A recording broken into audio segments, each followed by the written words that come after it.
Good morning, friends, or depending on where you're tuning in from. My name is David Wright, and I am your host of the Disruptive Innovators Champions of Digital Business podcast.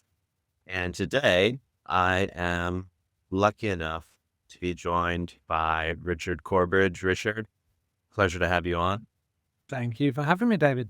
Looking forward to it. Absolutely. Richard, just to start out, for those of our listeners who may not be familiar, would you mind just sharing a minute about your current role? Yes, I'm the CIO, Chief Information Officer here at SEGRO in the UK. So SEGRO is over 100 years old company that grew out of Slough near London. Its role is looking after logistics buildings, data centers across continental Europe and the UK. Very much an industry that's grown and changed over time. We build, we buy land, we build, we find customers who want that. They live and enjoy that space. And when they don't anymore, they move out and we look to put somebody else into there. Yeah, especially with everything that's going on with AI and supercomputing, we'll be interested to hear more about where you guys are headed and excited to have you on, Richard. We like to just start each episode with, I'm sure there will be multiple tidbits you leave us with, but if there was just one piece of actionable advice you might look to leave the listeners with today, what might that be? I think it's always cool to be able to do this, particularly at the beginning, actually. I think over the last 25 years or so, I've built it as a real passion that being able to explain things as simply as possible to colleagues across your business, the industry you're in, really trying to take people on the journey with you has become a more and more important thing to be able to do, particularly trying to lead change, disruption, digital innovation as it goes there. How do you make it seem simple and be understandable by colleagues in your business? That's great advice. Great advice to start the episode. It reminds me of a piece of advice I got years ago from a CIO who meet people where they're at. And what I understood by that was kind of like you're saying, I need to make the content or whatever it is that I'm trying to explain simple enough that, people can digest it and understand it. And anyway, Richard, great swing there to start. I want to take a step back and learn a little bit more about your origin story, how you started out, how you got to the point that you're at in your career today. Share with us a little bit about what that trajectory was like and what your journey was. I think I've got a somewhat different trajectory, I suppose, in where I've gone, because I've moved into different industries, having started out for a good long period, actually, as a public servant in the NHS in the UK, doing support, programming, big program rollout, change, ultimately becoming CIO of what we call the clinical research function of the NHS, writing the first knowledge and information strategy for the whole NHS, really helping work out how data and technology back then in particular could really support healthcare journeys. I did that sort of from the late 90s all the way through a good period of time. After a bit of time in the UK, eventually somebody said, why don't you come over to the Republic of Ireland and lead the Irish health system technology march and crusade for future? So I found myself the CIO of the health service in Ireland and the chief exec of a function called eHealth Ireland, which was sort of an initiative to bring new innovation to healthcare in the Republic of Ireland, which was a lot of fun. I did that for a few years. Came back. Wait. What years was that, Rich? So that would have been the early noughties, around there. Okay. Because I just asked, we have another friend who's the former Prime Minister of Health in Ireland. That might have been more recent. But anyway. I worked for Varadkar and Simon Harris at those points in time. So lots of fun. Came back to the UK, ended up CIO of Leeds Teaching Hospital for a couple of years, which is one of the biggest teaching hospitals in the UK. And then a really strange offer came knocking, which was to go to Boots. And so Boots is a retailer on the high street in the UK. Pharmacy is its heritage, but beauty, convenience. So 600-700 stores across the UK and Ireland. went into Boots, did 4 years as the CIO of everything that was in Walgreens Boots Alliance that wasn't in America, which was a lot of fun, learning lots of new stuff. What is Black Friday, how to do .com, how to get an app that really generates the kind of revenues that Boots were after. But after a few years of doing that, I felt the itch to get back into public service. So I ended up going to be the Director General of Digital for a department in government called Department of Work and Pensions, which effectively is the part of UK government that makes sure people who have any vulnerability or need that the government satisfies, it looks after them. So benefit systems, job seeking, pensions being the key one. So looking after £1 billion every 6 days, paying some of the most vulnerable people in the UK, running a team of 5,500 people and £1.3 billion budget. So a huge, huge role for a couple of years. And then 2 years ago, an old friend of mine, an old colleague of mine said, why don't you come and have a look at this thing that we're doing at this company called SEGRO, property firm. It does logistics, it does data centers. Property's not really been touched by tech and innovation yet in the UK. Come and give it a go. And working back with an old colleague and an old friend who I had huge respect for was a real attraction. So decided to join SEGRO just over a year and a half ago. Very cool. I can only imagine all the things that you've learned over the course of a journey like that. I'm learning a ton. You know, we've recently engaged with the NHS ourselves. Lots to learn. What was one of the most important things that you learned over the course of that journey, Richard, and in the various roles that you led and the functions that you served? Talk to me a little bit about some of your learnings. Yeah, I think whenever I reflect back on the career and think about learning, I think it's both the similarities and differences across the different industries and roles.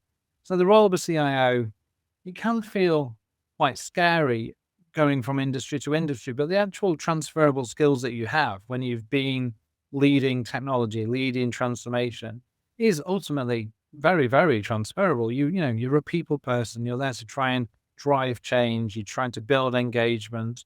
You're trying to help lead a team that is often somewhat misunderstood by the rest of the business that you're part of. So there's some real tangible things about your day-to-day, who you are, what you do.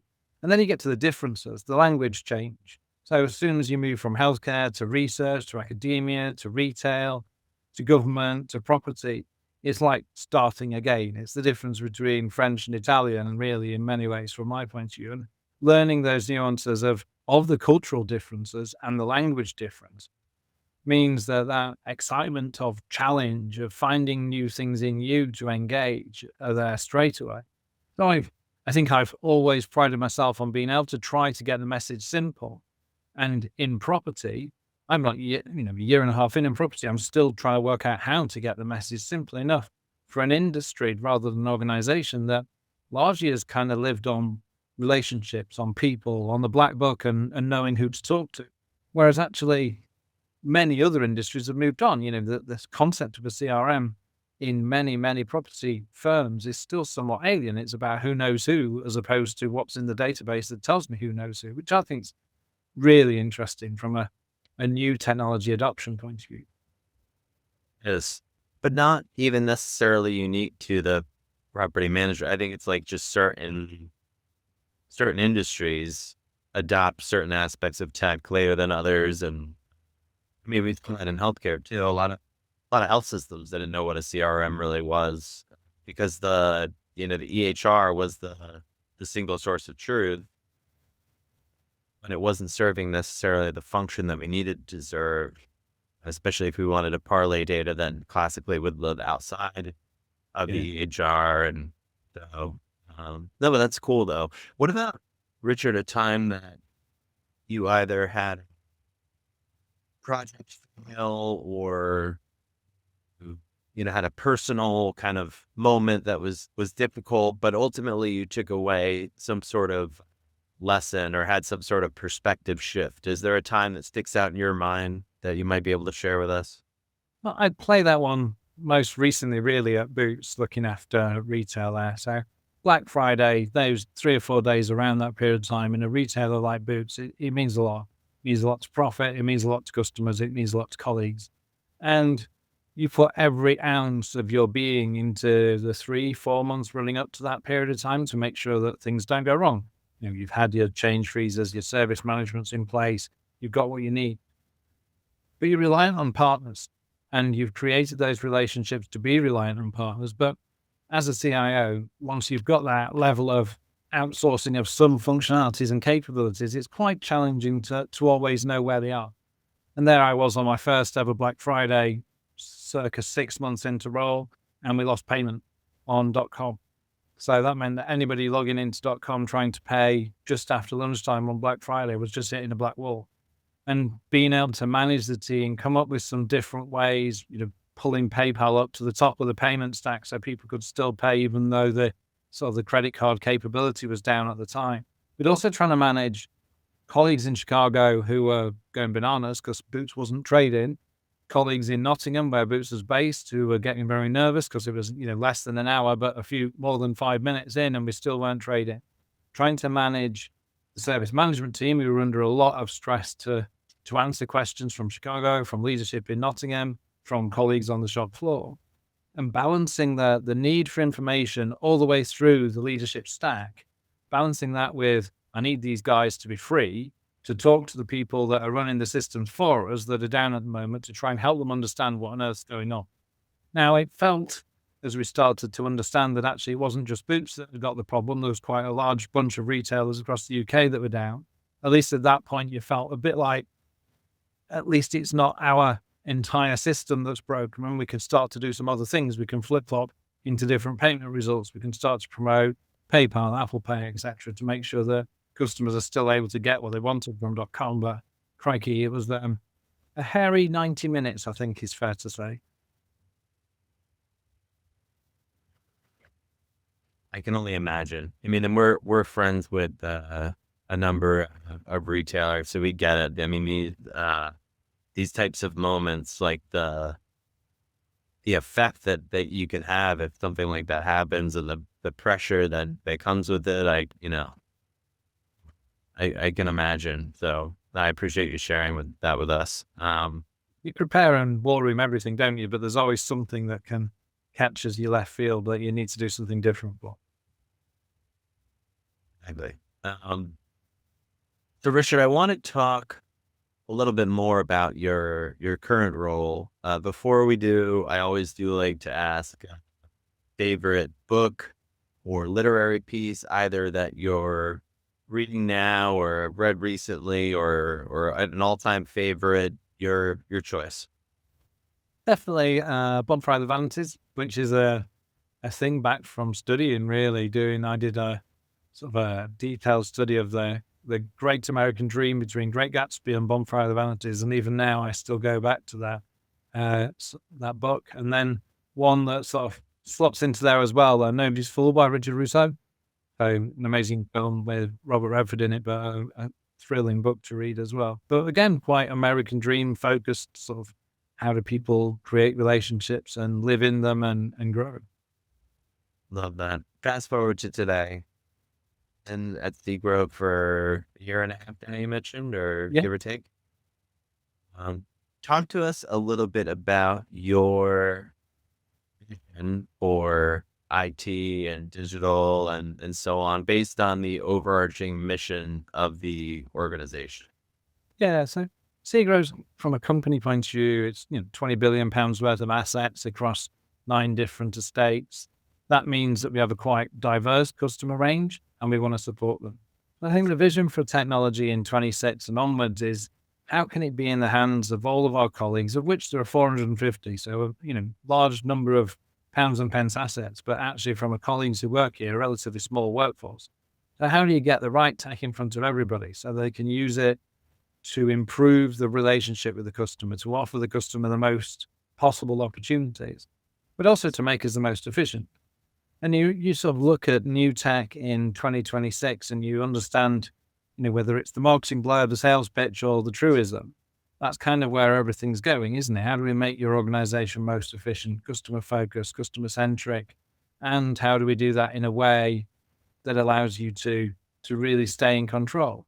We've spent a lot of the latter half of 25 building up to how do we use some of the newest technology, particularly around orchestration of artificial intelligence and process automation, to take out some of the drudgery that humans are having to do to free them up to be truly creative and thoughtful with our customers. And it's getting quite exciting now, David, in just how fast you can move. Having done this kind of stuff for 25 plus years, we sort of set about on this journey just as we broke for Christmas, just to test and learn a couple of areas. How do we get data from our assets around sustainability, collect it, collate it, and make it available so we can spot trends? In 24 days, we went from doing that quite manually with Excel spreadsheets to creating some automation that does it in minutes, if not less than minutes. And, other things, how do we create and look at vast quantities of data to understand trends in investment in specific regions and geographies? We were taking 3 months to do it. We can now do it at the relative press of buttons, that side of it. Stuff that wasn't here in December and is in prototype now in January, February. It's fascinating how quick we can move. Oh, for sure. It was just last week on Friday, I was with the director of my PMO. We had our one-on-one. We were talking just about a bunch of stuff, and he took me into our Microsoft instance. In Copilot, he was showing me how he created these agents, these AI agents that were now serving, like you said, a bunch of different functions that otherwise would have been done by myself or my colleagues. Like, for example, one was an agent that basically keeps you abreast as contracts are coming due. So like all the contracts are fed into the system. They have their expiration dates. They have like whatever the pertinent dates are. And it basically is giving you alerts. Hey, this contract is up X date. We need to renegotiate, or we need to, whatever we need to do. Yeah. Yeah. It's just a very basic one. Like you're saying, it's just so much potential. A colleague of mine said having Copilot turned on now in 26 is like having the most intelligent colleague you've ever had sat next to you all the time. And I just thought that was such a wise way of putting it, because the use of Copilot, we've rolled it out to everybody. It's been exponential. And we tried something quite different with rollout. So we didn't do, come and sit in the classroom for 2 days and then you can have this new software. We just gave it everybody, and we gave them opportunity to hear and listen and create their own 5-minute little tips on what to do. They became known as knowledge nibbles. And now people are teaching themselves and teaching each other how to get the most amazing benefit from something that is truly, truly wonderful from a user experience point of view in our organization. Love that. That's I think there are ways that we can successfully enroll and get people excited about technology and about what we're trying to do. I think what you're alluding to, a very like organic grassroots way of getting people to consume and be excited about and feel included in the decision to move forward with a certain type of technology. I think one of the biggest challenges, or one of the biggest obstacles we see in enterprise organizations with initiatives like this is when IT or digital has the solution and then they, kind of just slap it down and they say, hey, here's the technology. Use it. We selected it, and it sounds like you guys really took some time and care to say, this isn't something we're slapping down in front of you. This is something, hey, we think this tool could really benefit. Let's all start using it together. And that's how you get that kind of, excitement and enrollment. It's huge. It's just a huge deal. There's been a lot of this phrase that has been bandied around a fair bit recently, generational leveler. I think when new technologies come in the past, there's often been the next generation brings it with them. It's it's the thing that they've used, and you're teaching more experienced, older people in your industry how to use it. Whereas this time it feels like nobody knows how to use it. So we're all learning together. So you've leveled the generations of experience, which is quite exciting actually, because then, chap sat next to me who's been in property 25 years is showing me how to use new technology to make the property industry better, rather than me as a technologist showing him how to use technology to make the property industry better. Such a lovely full circle to come around, I think. What kind of challenges are you guys facing as an organization today? Yeah, I think because we're so old and so big, I think our data challenge is quite significant in that you're looking down the barrel of data everywhere and not a lot of information sometimes. How do you cleanse that data? How do you govern and manage that data? I suspect many organizations are in a similar place as you head towards a AI revolution, and everybody needs better data or cleaner data or more trustworthy data than what we've got right now. So the data challenge is a big one for us. I think we've set about quite a grand ambition for the next 12 to 18 months, trying to ground everything in business first and process review redesign so that you can apply new technology to that. It's a brilliant principle, and where we've made it work, it's going really well. But you are asking your business to give you time when they're trying to focus on what their goal is. So how do you get the prioritization of what you need from them to help them get better is something that's key. And the last one, it's a challenge and it's a blessing in equal measure. I think for years, CIOs we moaned that people didn't understand technology. We moaned that people didn't get it. And now my mum knows about AI and my son uses it every day. We've consumerized what we do. And now we're moaning that people are turning up to work with their own stuff on their own phone and we don't know what it is. So it's kind of like, again, that full circle is less virtuous this time around, a little bit more challenging from the, what are you doing with this stuff? Why do you want Claude LLM when we've got all this other stuff? Or why do you want these different things that you've all read about in the paper? Give us a chance to work out what our enterprise solution is, and let's support you along the way. I'm a technologist. I'm still wrestling with all of that. Cause like originally last year, we were planning on building our own AI suite internally, whereby like we would use it for assessments. We would use it as like a kind of for our knowledge base during any like evaluations of technology or the consulting work. So all our data and kind of mind share would be there to be queried either by consultants or running a process or by the customer themselves. And then like, again, throughout any type of oversight or implementation, they would have that as a resource. And now it's like, well, we don't really need to build it. It kind of like exists already. Oh, I don't know. And in regard to the models, like I have Claude on my MacBook and I like it because it's like fully integrated with all my applications. I could run code on to affect change on any of the applications on my device. Yeah. Which is a little, but now Copilot is integrated into the full Microsoft suite as well, right? So I love that. And so but I think that it's okay, right? Like, I mean, as we kind of memorialize as a, trusted advisor, media company, like our enterprise strategy, what is that?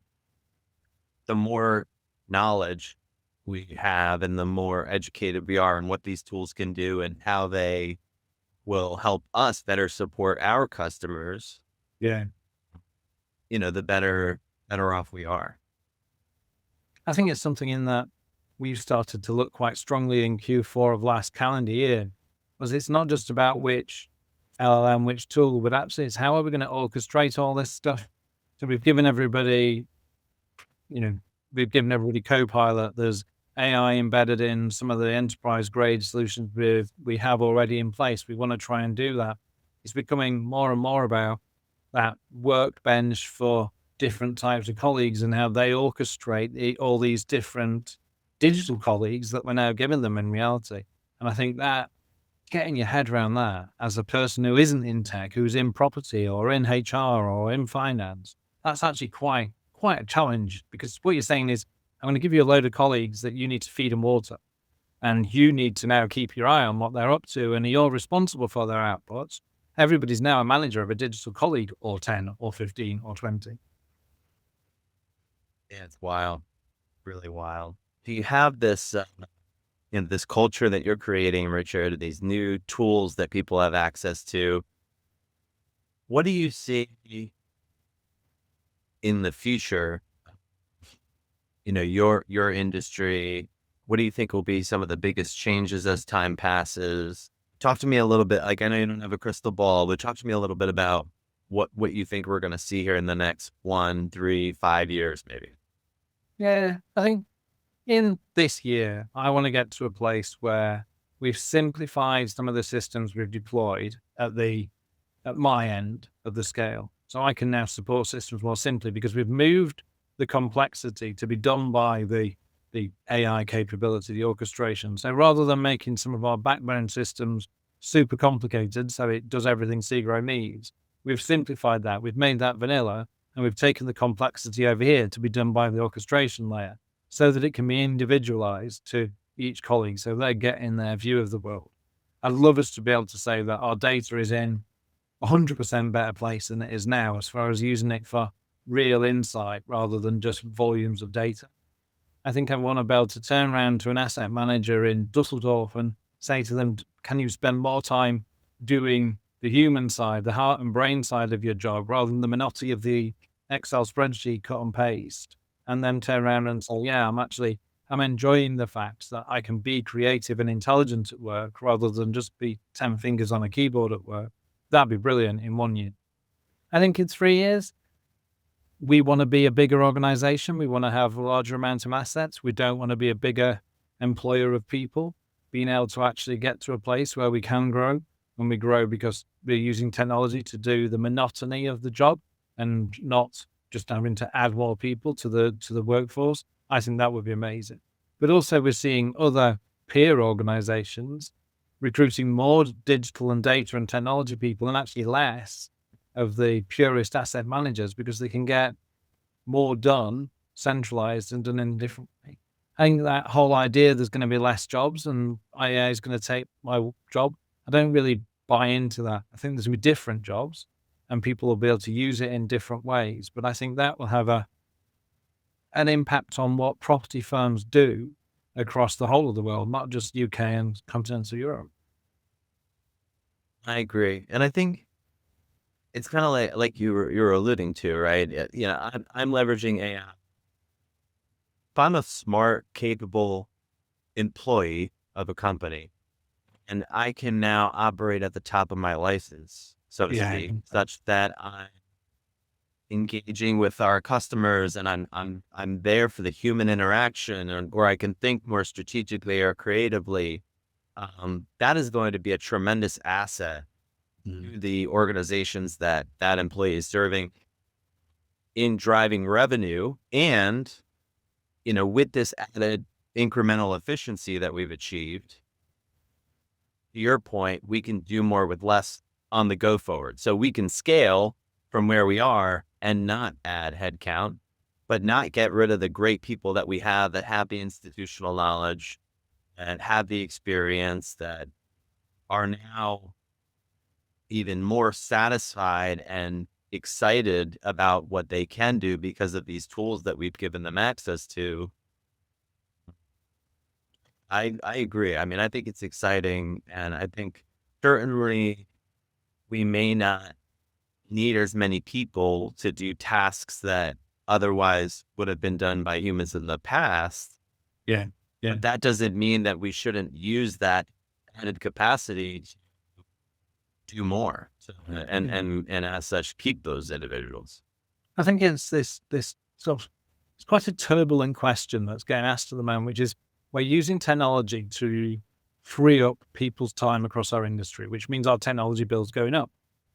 Who is deciding what valuable things those people do with that time that actually takes the cost away to equal the fact that the technology bill's gone up? And at the minute, we're not doing like that. At the minute, we're kind of saying, let's get you using this stuff. Let's get you learning how to do it. Let's get you being innovative with how you deploy it.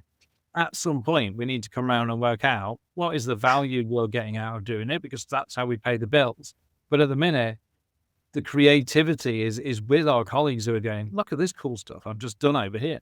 And we're seeing some really cool stuff getting done. Well, I think it's an important step, kind of that proof of concept phase where, like you're doing, getting people excited about it, enrolled in it.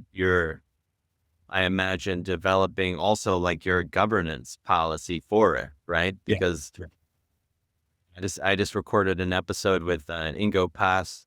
He wrote a book called A Billion Times Smarter, just about the rise of artificial intelligence, and like AI develops into AGI in the next handful of years, right? I don't think it's like so far out. Like, Yeah. I mean, you see like these AIs have their own social networks now, and they're Yep. talking to one another, like outside of any interaction with any humans. And I don't think everyone understands the What that means. implications of what AI can do, especially in being connected to systems and machines and like just all of it. It's like, some sci-fi shit if you really think about it. So, But it's one way we've got to try to not keep the fear, not let the fear take over. I think there's something in that. I think there's something about it's not taking my job, it's giving me another way to do my job. And we've got to get some balance. There's a real risk that the rhetoric of it's going to take my job, what am I going to do? That embrace it. Let's learn how it can make you more valuable in what you do, more happy in what you do, actually, in many cases. I think there's something really important about holding on to that. The doom and gloom is not here. Let's make sure we stay on top of it and build for the future together. 100%. And I mean, we saw that, and I've said this maybe a few episodes back, I'll say it again. We were reviewing the data on adoption of ambient listening AI in a clinical setting in the United States over the last 2 years. And the adoption curve was tremendous. I would say it was one of the more innovation or AI adoption curves in the history of healthcare, because the use case was understandable. We're going to listen to your visit with your patient. We're going to transcribe it. We're going to summarize it. Have an opportunity to look at that, ensure that it's accurate, and then you're going to click a button and it'll be uploaded to the EHR. Yeah. The physician said, all right, I'll try it out. They try it out. They love it. And Dr. Smith wants to try it because he heard Dr. Bob had it, and then it spread like wildfire. And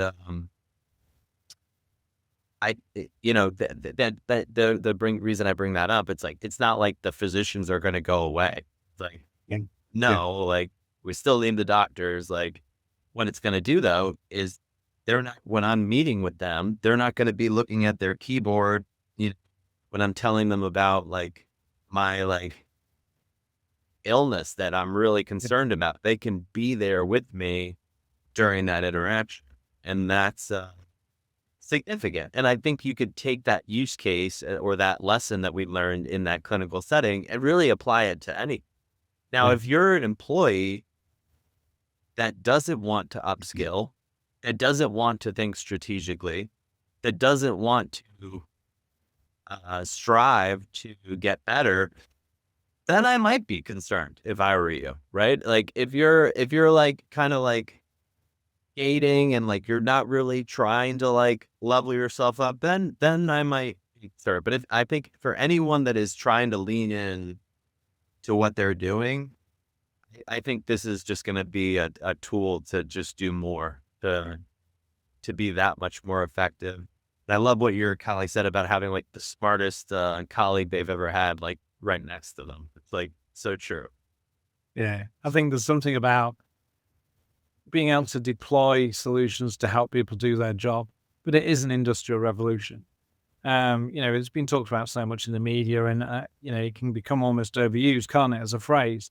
But I think every time there has been a revolution in work at some point, it's required the workforce, whichever industry that might be, to learn new skills, to learn new language, to be able to interact. And you could talk about, when I first started in the NHS, I was on call. I'd take a laptop home, but I'm plugging it into the phone line and doing call up and waiting a long time for that to come back and let me connect and fix things. You'd go into the office and you were going to the printer to take your next job that you were going to log into the system and fix. That world changed so quickly. And that sounds very old and grey to talk about it, but it wasn't that long ago. And then you look at the pace of change in 2025 from a co-pilot point of view, from an AI point of view, from any of the new technologies we're looking at. This went Wow.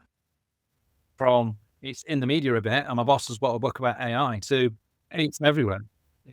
The pace of it is just phenomenal. It really is. No, Richard, this has been amazing. Great conversation, great dialogue. Really appreciate you taking the time today. Last question I have for you is, if you could go back 5, 10, or even 15 years in time, what advice would you give your younger self? I'd go back to that 15 years. I think I'd take that option. And I'd say it doesn't matter and you shouldn't worry about moving around industries. In fact, it'll make you grow and learn and stay passionate about what you do. I have friends who've stayed in the same industry doing similar roles and they're a bit fed up of doing the same stuff. I wake up on a Monday morning super excited to go to do what I do and have that sort of little phrase of love what you do. If you don't, then go and do something else. And I think 15 years ago, I would be quite nervous that I was about to leave the NHS. I was about to go into a different role. I shouldn't have had those nerves. I should have been embracing it and being excited for what was next. And that's something I've learned over the last 25 years is be excited and only do what you love doing. Amen. I mean, what a gift that is. Thank you so much for taking the time today. This was great.